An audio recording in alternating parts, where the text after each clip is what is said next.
Our programs offer many languages. Please visit suprememastertv.com/schedule. Nos programmes offrent plusieurs langues. Veuillez visiter suprememastertv.com/schedule. Nuestros programas ofrecen varios idiomas. Visiten suprememastertv.com/schedule. Nossos programas oferecem vários idiomas. Acesse suprememastertv.com/schedule. हमारे कार्यक्रम पेश किए जाते कई भाषाओं में कृपया देखें suprememastertv.com/schedule。我们的节目提供多种语言，请看 suprememastertv.com/schedule。 Rancangan kami menawarkan banyak bahasa. Sila kunjungi suprememastertv.com/schedule. برامجنا متوفرة بالعديد من اللغات. يرجى زيارة suprememastertv.com/schedule. Наши программы предлагают много языков. Пожалуйста, посмотрите suprememastertv.com/schedule. Манай нэвтрүүлгүүд олон хэлээр гардаг. Зочлох хаяг suprememastertv.com/schedule. One of my poem when I was young, 1965, right? Yeah, something like that. I was 14, 15 then. And in my village, in my little village, on the back of my village, yeah, there was a couple, old couple, very old. Please continue watching to find out more. Supreme Master Ching Hai's lectures are not a complete meditation instruction. Please do not try alone. For free of charge guidance, please visit godsdirectcontact.org or contact any of our centers near you.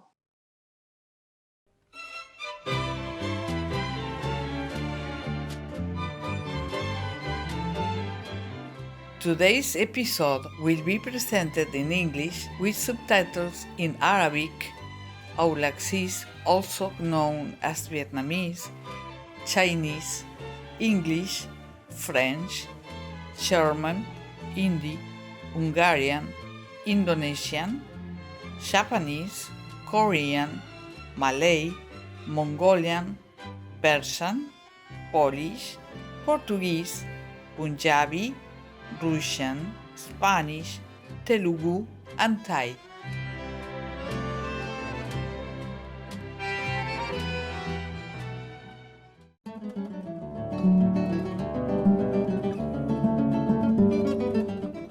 Cálidos saludos televidentes de Mente Abierta. Mi nombre es Romina desde Buenos Aires, en la vibrante y enérgica Argentina. La armoniosa gente de Argentina les envía pensamientos amorosos.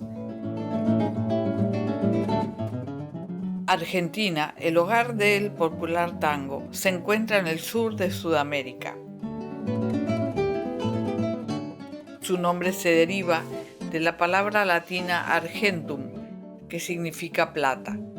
Esto se debe a los indígenas que dieron regalos de plata a los sobrevivientes de una expedición naufragada dirigida por Juan Díaz de Solís. Por lo tanto, también se le conoce como la Tierra de Plata.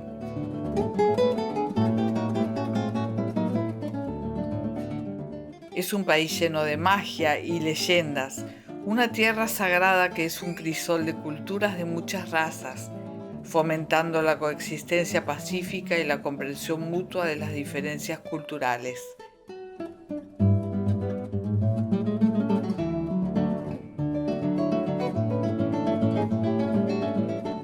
Argentina está bendecida con una hermosa gran variedad de paisajes naturales, flora y fauna. La sorprendente variedad de animales cohabitantes, flores, árboles frutales y vegetales son verdaderos regalos del cielo que han hecho de este país un hogar especial para sus habitantes.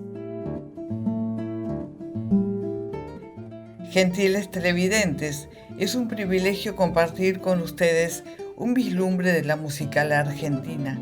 Deseamos que disfruten del amor, la paz y la tranquilidad siempre.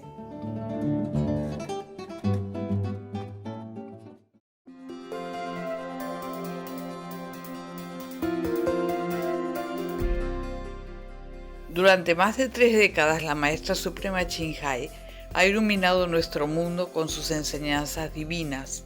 una maestra totalmente iluminada, imparte el método Kuan Yin de meditación a aquellos que desean descubrir inmediatamente la naturaleza de Dios interna y alcanzar en una vida la liberación eterna del ciclo de la transmigración. El método Kuan Yin ha sido practicado por todos los maestros iluminados, tales como Buda, Jesucristo, el profeta Mahoma, la paz sea con él, Gurú Nanak y muchos más.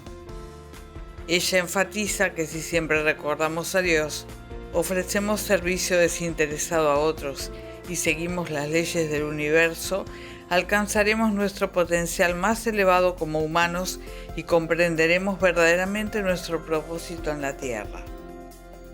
La Maestra Suprema Ching Hai es un extraordinario ejemplo viviente de compasión, enviando frecuentemente asistencia material y financiera, además de amor, a los refugiados, a los desamparados, a las víctimas de desastres naturales y a otros que necesitan ayuda. La Maestra Suprema Ching Hai está profundamente agradecida con el amado Dios por toda la ayuda financiera, consuelo y apoyo para los afligidos y necesitados y o cualquier buena causa a través de los años, como una humilde receptora para su compasión y amor hacia sus preciados hijos. En el 2006, ella recibió el Premio Gusi de la Paz, considerado el Premio Nobel de la Paz de Oriente, y ha sido honrada a través de los años con otros numerosos premios y galardones por sus excepcionales obras filantrópicas y humanitarias.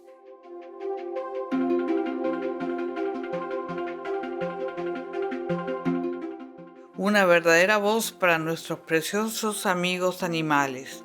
Ella promueve la pacífica y amorosa dieta a base de plantas y prevé con el despertar de la humanidad hacia lo sagrado de todas las vidas, un tranquilo y glorioso mundo completamente vegano, donde los animales y las personas vivan en dichosa armonía.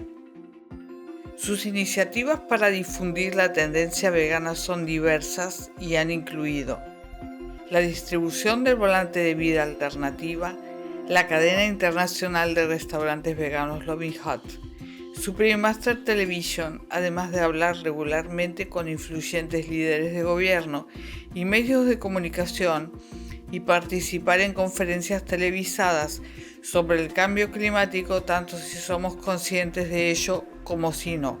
Sus esfuerzos han tenido una enorme influencia sobre la conciencia mundial del estilo de vida amigable con los animales y de cómo esta benévola forma de ser puede traer paz duradera entre las naciones a la vez que salvamos nuestro planeta del cambio climático. A lo largo de los años, la Maestra Suprema Ching Hai ha viajado por todo el mundo, desde las Américas hasta África, desde Europa hasta Oceanía, y ha ofrecido cientos de discursos al público y a sus discípulos sobre una variedad de temas espirituales. Hoy somos bendecidos con la presentación de una de estas reveladoras conferencias titulada Historias Budistas, la historia de Sai Ma, parte 2 de 6, en Entre la Maestra y los Discípulos, dada en inglés, el 7 de septiembre del 2015 en Francia.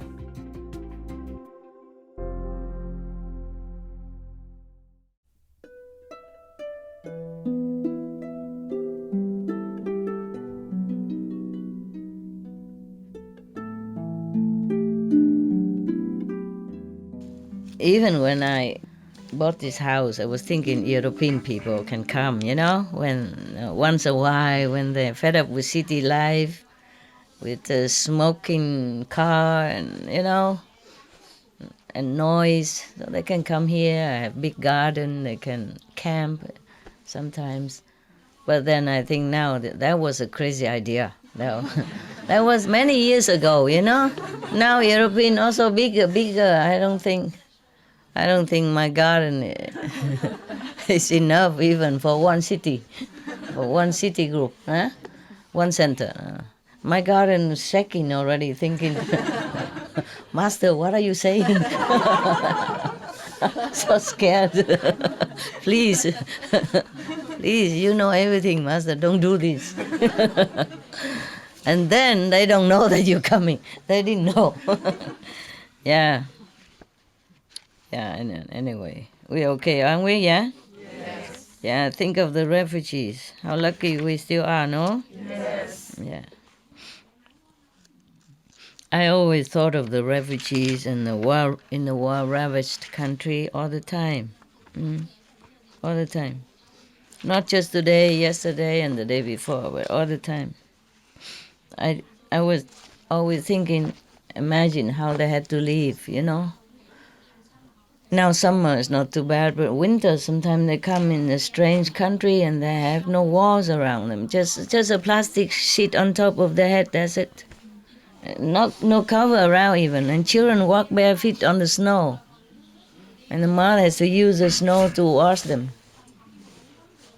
So, because even though the world is helping, yeah, but the number sometimes is a challenge for them, you know? Because the war is breaking down in different places and the number of refugees is so big, so overwhelming. Sometimes it poses a challenge to even the best organized and disciplined country like Germany. Yeah. So you cannot always blame them if they was reluctant, you know, any country reluctant to take refugees, because they also have their internal problem to take care. You see what I mean? Yeah. And the huge number just come like that is really, it could threaten their ecosystem, their economy system and political system and all kind, you know. It's very difficult to take care of all people coming one go like that, all at once. Just like a restaurant, sometimes they very big restaurant and they're famous and all that, well organized, good food. But if a lot of customers come in all at once, they're also overwhelmed. It's very difficult for them to take care. And sometimes they have to turn some customers away. Yeah, this is the thing of this world, everything is so limited. And then because of that, love became also limited. Compassion, mercy become also limited. It's very difficult to govern a country already with millions of people. And then have internal problem, economic problem, and, you know, all kind of things that they have to take care already. And then suddenly came some strangers from somewhere, you know, has nothing in their hands to take care of themselves. So they have to almost like immediately give them food, drink, you know, a blanket, clothing, medicine, emergency, baby milk, all kind of things. This is also very difficult for any country to cope with. It's easy for anyone to just sit somewhere safe and secure and say, oh, why the government don't do this, why the government don't take in the refugees, why they don't have compassion. It's easy to criticize, but it's not easy for any government, any country to suddenly take in such a great influx of refugees like that. Especially language problem also. It's difficult for them to find translator, yeah, to organize their place. Okay, I tell them how to sleep here, sleep there, and go here, go there. And language problem could pose some misunderstanding and, you know, more sensitive, hurtful feeling for the refugees who had already been on edge, you know, going through a lot of hardship and lost everything already and exhausted. Yeah, from hunger, thirst, and tiredness of walking and hiding and, you know, escaping. It's really terrible world. The whole world is so bad. Yeah. And then if all diplomatic failed, then some government even has to resort to military actions, you know, then will be more war, yeah, bigger war, more war, there'll be more people die and more trouble, more suffering, more pain, more sorrow, more destruction, and then more rebuilding. Because also before the war, during the war, and after the war, Yeah. On SMTV, I told them to air the Cause of War. You've seen some of that, yeah? Wars in the world, the costs. Not included are emotional, psychological, physical, and spiritual damage for people, children, and future generations.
How much more do we want to pay? How many more lives disrupted, maimed, or dead?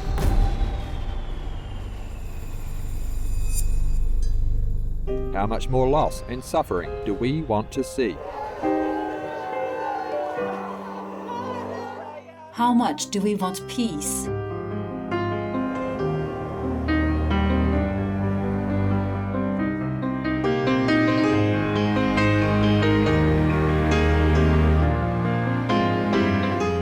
Let peace be here now.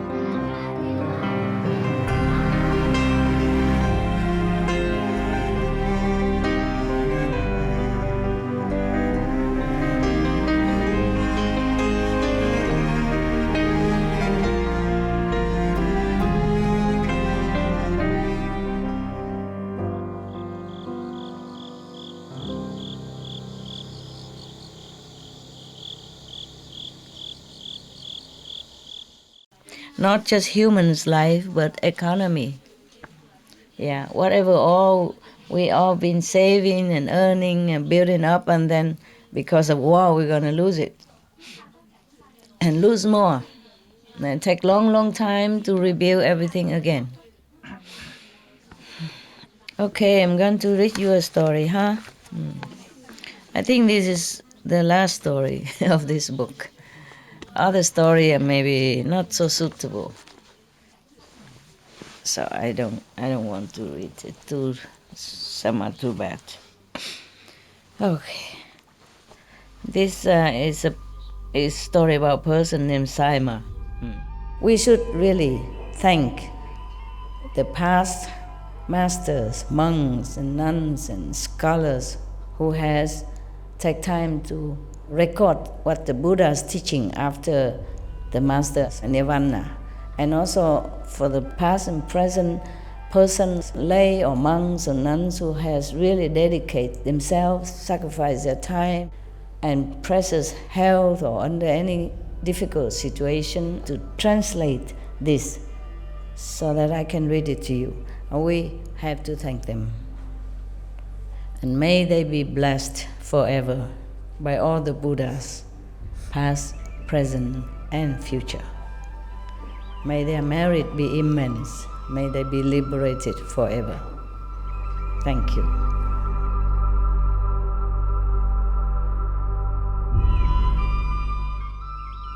According to Buddhism and the believer and the tradition, when you read Sutra and all that, you have to put on incense, flower, and bow to the Sutra first and thank all the Buddhas and Bodhisattvas in 10 directions, all respectfully, before you read it, okay?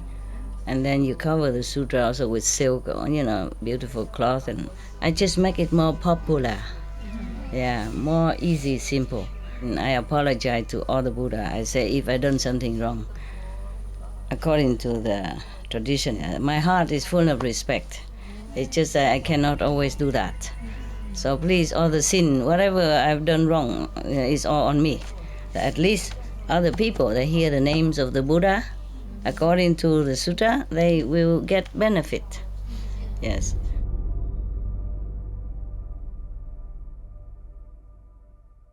Thus I have heard. So this is supposed to be a true story from Anand, who has heard it and recorded in his brain computer and recite it for the assembly to write down. And now we enjoy this. So we thank all the Buddhas, Bodhisattva, and the one who wrote it, and thanks Anand specially.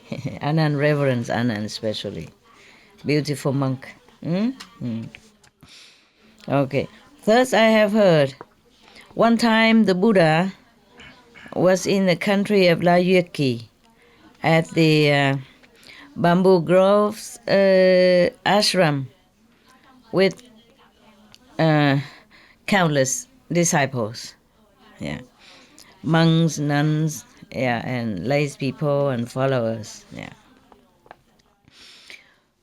At that time there was a person from a Brahmin clan, Brahmin caste of India, top caste in India.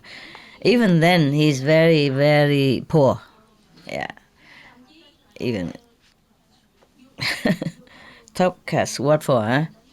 Poor is the same, or poor. He's very diligent. Yeah, he works hard. He's not lazy at all. He's been working very hard, but he has never enough food to eat, never enough clothes to wear. It happens. It happens.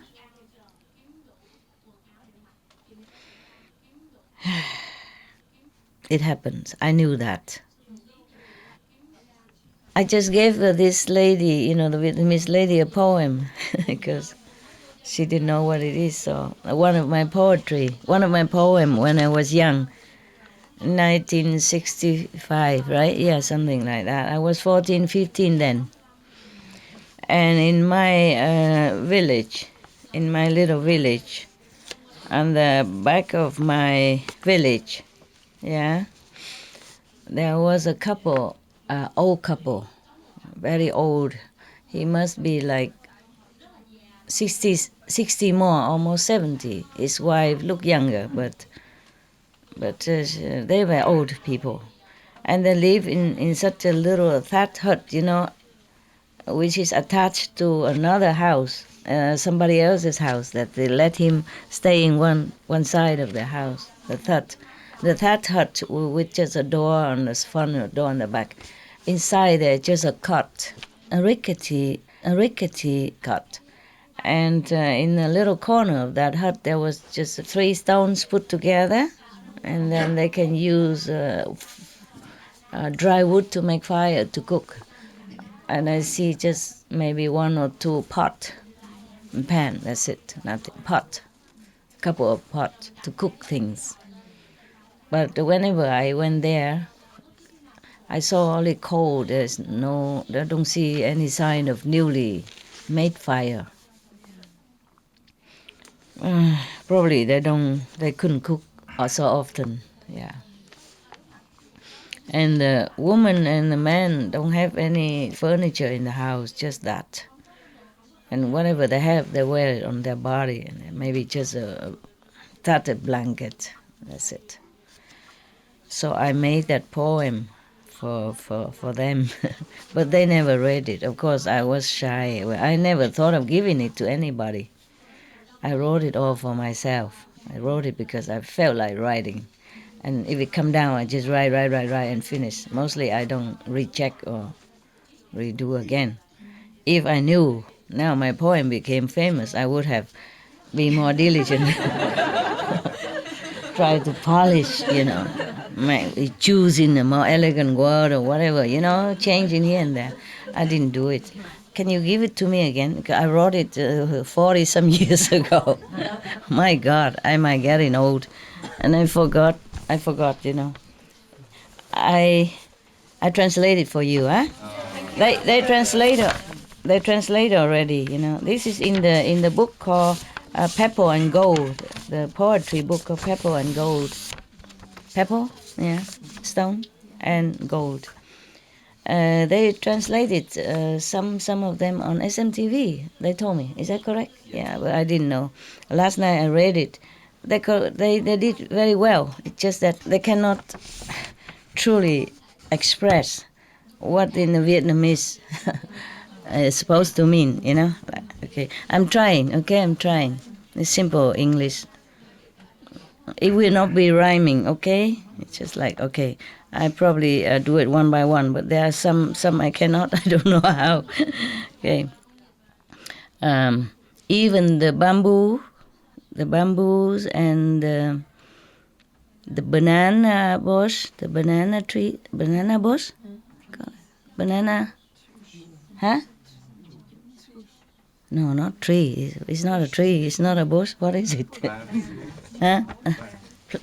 Never mind. Even the bamboo and the banana beside the house are graced with the heaven and earth blessing. So they are lushful and green. How come I am, as a human, lack of everything? The blanket's not warm, not enough to keep warm, and eating in the morning might not have in the evening, might not have meal again in the evening. The two old people, as if the two shadows, two desolated shadow or lonely shadow, something like that, yeah. Living on the edge of society, meaning they're not counted in, almost like that. I felt like they are just casted out. So they're living on the edge, right, of the society, and like holding on to each other to pass day by day, to pass the time, to pass the day. Yeah. The thatch hut is a rickety, I say, no? Is it shaky? Yeah? Rickety? Yes, a rickety, with rickety pole and shanty a wall. Yeah, very sharpy. And the cooking place, yeah, is just covered with cold ashes. For many days has not been reignited. Yeah. Whatever value is here, whatever left over is just a one-string music instrument. Old one-string music instrument. That's a special in Vietnamese instrument. Old, yeah, ancient. Yeah. And I am playing Ting Ting Tang, melancholy tune of the ancient time, an ancient melancholy tune. Yeah. I wrote it for him. His name is Shah, 1965. Yeah. It happened.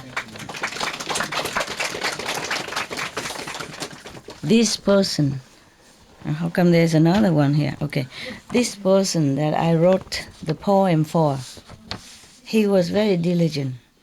Just now I read to you that this person is very poor, but he has been very diligent. He worked hard. This person in this poem, Mr. Shah here, Shah, is very diligent too. I saw him, whoever call him, he immediately run. He kind of handyman, you know, but not in modern time. He will lose job. Over there, he's like mend the thatch hut, the thatch roof, installing a new pole, bamboo pole or something like that, trim the trees, bring in wood to people. But he's almost blind already. And he's so old already, still working very hard.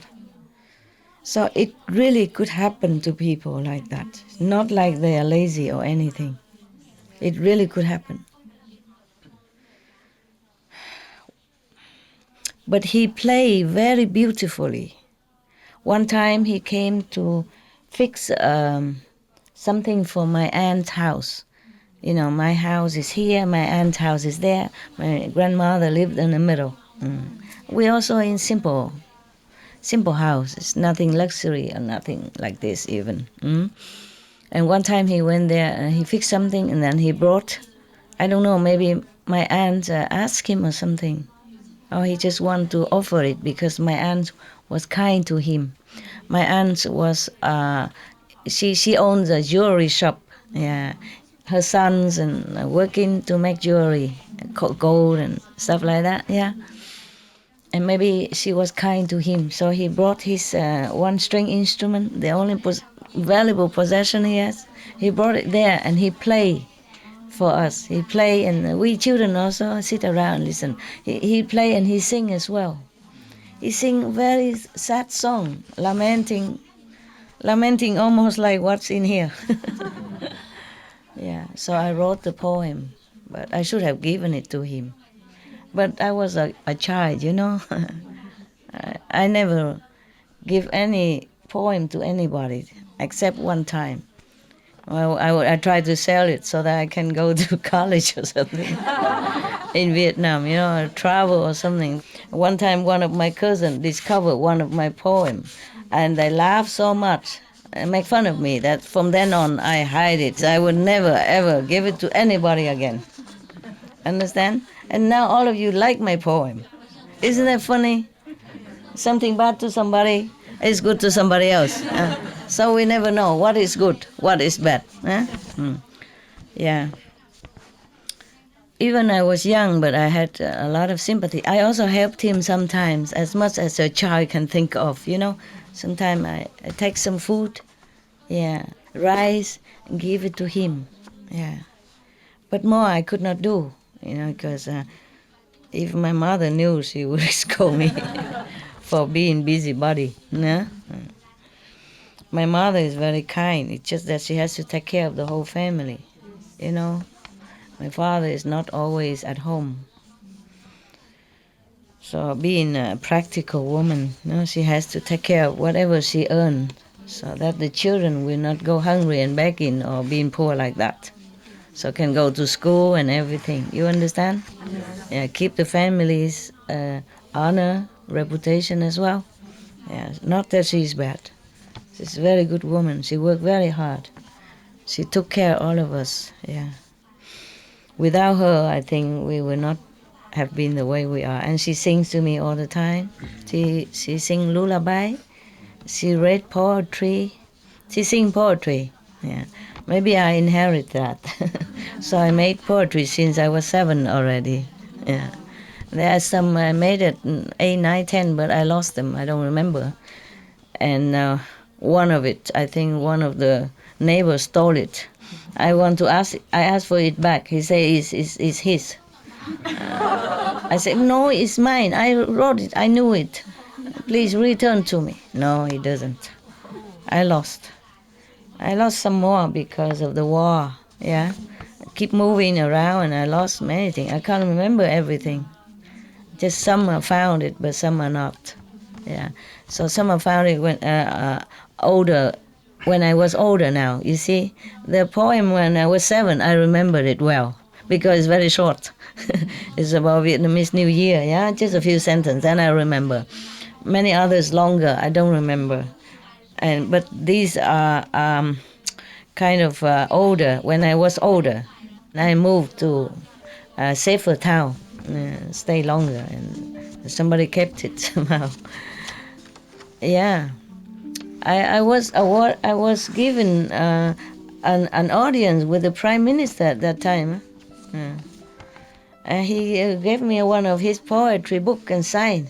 He said, "From a poet to a poet." Yeah, so honored, you know. My school was very proud.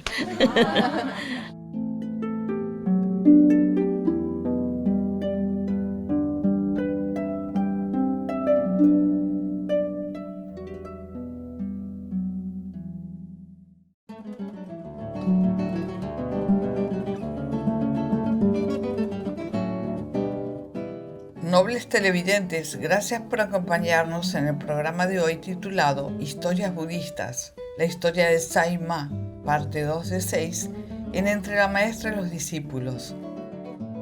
Por favor, sigan sintonizados a Supreme Master Television para una programación más positiva. A continuación sigue El modo de vida eterno, entrevista con el erudito hindú Ramanandam Brahmanandam, parte 2 de 3, en palabras de sabiduría, después de noticias de interés. Que sus días se llenen de gozo y de las bendiciones del cielo. May your days be filled with joy and heaven's blessings. Our programs offer many languages. Please visit suprememastertv.com/schedule and suprememastertv.com/BMD. Nos programmes offrent plusieurs langues. Veuillez visiter suprememastertv.com/schedule et suprememastertv.com/BMD. Nuestros programas ofrecen varios idiomas. Visiten suprememastertv.com/schedule y suprememastertv.com/BMD. Nossos programas oferecem vários idiomas. Acesse suprememastertv.com/schedule e suprememastertv.com/BMD. हमारे कार्यक्रम पेश किए जाते कई भाषाओं में कृपया देखें suprememastertv.com/schedule और suprememastertv.com/BMD。我们的节目提供多种语言，请看 suprememastertv.com/schedule 和 suprememastertv.com/BMD。 Rancangan kami menawarkan banyak bahasa. Sila kunjungi suprememastertv.com/kehadapan-schedule dan suprememastertv.com/kehadapan-BMD. برامجنا متوفرة بالعديد من اللغات. يرجى زيارة suprememastertv.com/schedule و suprememastertv.com/BMD. Наши программы предлагают много языков. Пожалуйста, посмотрите suprememastertv.com, /schedule и suprememastertv.com/BMD. Манай нэвтрүүлгүүд олон хэлээр гардаг. Зочлох хаяг suprememastertv.com/schedule болон suprememastertv.com/BMD.